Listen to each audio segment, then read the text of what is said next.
माझी सावी मला परत कधीच मिळणार नाही का? धैर्य, मला सगळं आठवलं. ती सावी नाही. सावीने सांगितलं धैर्याला सत्य.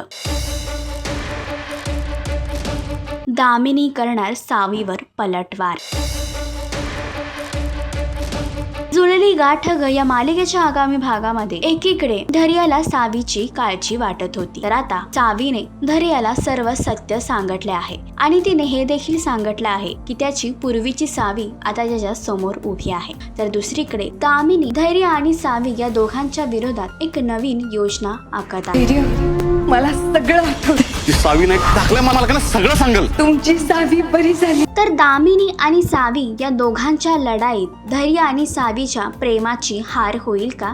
मालिकेचा अपकमिंग ट्रॅक तुम्हाला कसा वाटला हे कमेंट करून नक्की सांगा आणि अशीच अपडेट जाणून घेण्यासाठी तुम्ही आमचं चॅनल डेली चक्कर रिजनल याला लाईक, शेअर आणि सबस्क्राईब नक्कीच करा.